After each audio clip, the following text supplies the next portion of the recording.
مولانا سامعین گرامی قدر پے در پہ سفر کی وجہ سے طبیعت میں کچھ ناسادگی کی وجہ سے خطبہ آج بیٹھ کر آپ لوگوں کے سامنے ادا کروں گا۔ سنت طریقہ خطبہ جمعہ کا کھڑے ہو کر ہی پڑھانا ہے۔ ہم غزوہ حنین کے بعد غزوہ طائف اور اوطاس کے مارکوں کا ذکر آپ لوگوں کے سامنے رکھ رہے تھے، اور آپ کے سامنے اس بات کو رکھا کہ رسول اللہ صلی اللہ علیہ وسلم جب وہاں سے ایک دن پہلے نکلنے لگے تو صحابہ نے کہا اب تو فتح قریب ہے، اب آپ نکلتے ہیں۔ تو رسول اللہ نے کہا ٹھیک ہے، آپ کا مشورہ یہ ہے تو نہیں نکلتے۔ تو اگلے دن جب تیروں کی بوچھاڑ ہوئی اور رسول اللہ کے کل کے مشورے کے اوپر انہوں نے غور کیا کہ رسول اللہ نے کہا اب یہ کہاں جائیں گے، ہر طرف اسلامی ریاست ہے، ایک قلعہ کتنی کو دیر ان کو پناہ دے سکتا ہے، آخر ان کو یہاں سے نکلنا ہوگا۔ تو سارے کے سارے صحابہ نے اگلے دن رسول اللہ صلی اللہ علیہ وسلم کی رائے کو قبول کیا۔ ان غزوات کے اندر بھی بہت سے مسائل فقہی طور کے اوپر بھی اور بعض واقعات بھی سرسری ہیں جن کا احاطہ اس باب میں نہیں ہو سکا جب یہ واقعات کو بیان کیا جا رہا تھا۔ بہت سے واقعات، ان میں سے ایک واقعہ طلقاء کے حوالے سے، جو طلقاء کس کو کہتے ہیں، جو نئے نئے مسلمان ہوئے تھے اور غزوہ حنین میں شوق اور چاہت کی وجہ سے 2000 سے زائد لوگوں نے شمولیت اختیار کی، اور وہ آپ کو بتایا تھا کہ وہ سارے کے سارے بغیر ہتھیاروں کے رسول اللہ صلی اللہ علیہ وسلم کے ساتھ چل پڑے، اور انہی کی وجہ سے معاملہ اول جو گڑبڑ ہوا تھا، جو بھاگے تھے، تو انہی کی وجہ سے ہوا تھا۔ تو یہ جب سفر میں تھے تو انہوں نے رسول اللہ صلی اللہ علیہ وسلم سے ایک مطالبہ کیا۔ نئے نئے مسلم تھے کہ اللہ کے رسول، مشرکین جب جنگوں پہ جاتے ہیں یا مشرکین جب رستوں پہ جاتے ہیں تو ان کے لیے ایک ذات انوات نامی ایک درخت ہے جہاں پہ وہ اپنے ہتھیاروں کو ٹانگ لیتے ہیں برکت کی وجہ سے، یعنی ایک ایسا درخت ہے جس کے اوپر ہتھیار ٹانگے جائیں تو ان کی جنگ میں مدد ہوتی ہے۔ تو اللہ کے رسول ہمارے لیے بھی ذات انوات مقرر کر دیجئے کہ ہم جنگ سے پہلے جائیں، اس کے اوپر ہتھیار لٹکائیں، یا دیگر حدیث میں دیگر اس کے مقاصد بھی بیان ہوئے۔ بنیادی طور پہ یہ ذات انوات مشرکین کا عقیدہ تھا کہ یہ باعث برکت ہے، ایک درخت ہے جو باعث برکت ہے۔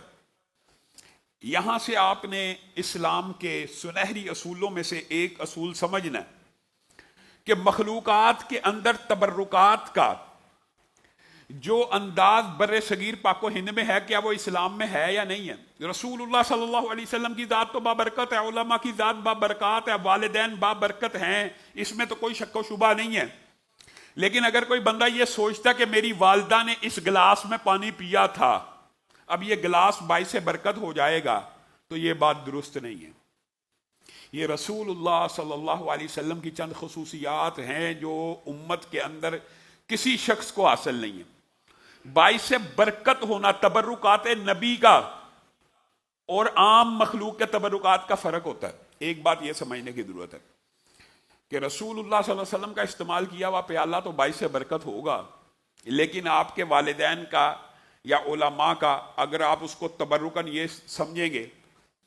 ویسے یہ بات آئی ہے ضمنی طور پہ تو علماء کا لوگ جھوٹا پانی پیتے ہیں ان کی زندگی میں، ان حوالوں سے بعض ثبوت قرآن و سنت سے ملتے ہیں کہ اس طرح دعا لے لینا والدین کی، علماء کی، بزرگوں کی، یہ جائز اور درست بات ہے۔ لیکن مستقل طور کے اوپر کہ جی یہ پتھر کو کبھی ہمارے پیر صاحب نے مس کیا تھا، اب اس پتھر کے اندر برکت ہے، یہ رزق دے گا، یہ ذات انوات کا درخت مشرکین کا عقیدہ تھا کہ ادھر ہتھیار لٹکائے جائیں گے تو فتح حاصل ہو جائے گی۔ تو رسول اللہ صلی اللہ علیہ وسلم نے ان طلقاء کی یہ بات سنی تو بڑے افسوس کا اظہار کیا کہ تم موسیٰ کی قوم سے بھی آگے بڑھ گئے ہو، انہوں نے بھی یہی کہا تھا موسیٰ ہمارے لیے بھی ایک الہ بنا دے۔ تو رسول اللہ نے ذات انوات نامی درخت کو چننے کو الہ بنانا کہا، یعنی صرف یہ عقیدہ رکھ کے انہوں نے یہ مطالبہ کیا تھا اللہ کے رسول کوئی ہمارے لیے بھی باعث برکت چیز کر دیجئے۔ حالانکہ دین کے اندر شعار ہیں،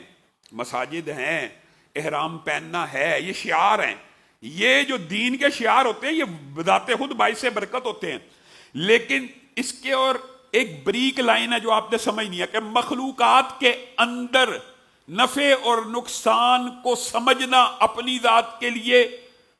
اور یہ سمجھنا یہ رزق دے سکتا ہے، یہ فتح دے سکتا ہے، یہ اولاد دے سکتا ہے۔ رسول اللہ صلی اللہ علیہ وسلم اس بات کا رد کر رہے ہیں کہ تم نے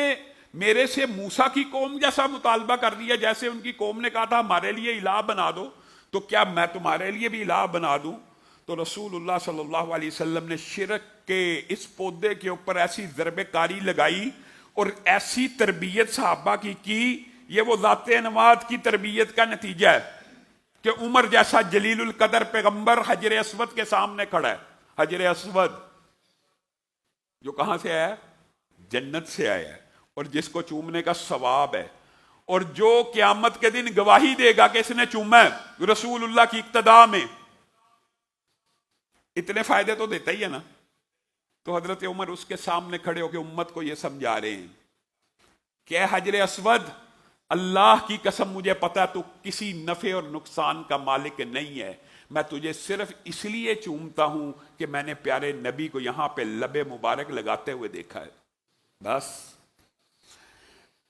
حضرت عمر کا اگر یہ قول سمجھ آ جائے تو میرے اور آپ کے عقیدوں کی اصلاح ہو جائے۔ اگر حجر اسود، حضرت عمر کس کو کہہ رہے ہیں؟ حجر اسود کو، جس کو رسول اللہ نے بوسہ دیا، جو جنت سے آیا، جس کی لگانے کے اوپر آپ کو پتہ ہے سیرت کے باب میں قریشیوں کا اختلاف اور بابرکت ہونا، یہ سب باتیں ثابت ہیں کہ قیامت کے دن گواہیاں دے گا۔ اس کے بارے میں حضرت عمر اگر یہ کہہ رہے ہیں تو فیروزے کی کیا حیثیت ہے، نیلم کی کیا حیثیت ہے، زرکون کی کیا حیثیت ہے؟ جی یہ پتھر پہن لیا جائے نفع مل جائے گا، پتھروں سے نفع مل جائے گا؟ شجر، حجر، قبر، آپ لوگ یہاں سے اگر برکات لینا چاہیں گے تو برکت نہیں ملنی۔ برکت ملنی ہے دین اور شریعت کے راستوں پہ بتائے ہوئے اسلوب کے ساتھ، اور وہی تبرکات ہیں اسلام میں جو قرآن و حدیث سے ثابت ہیں۔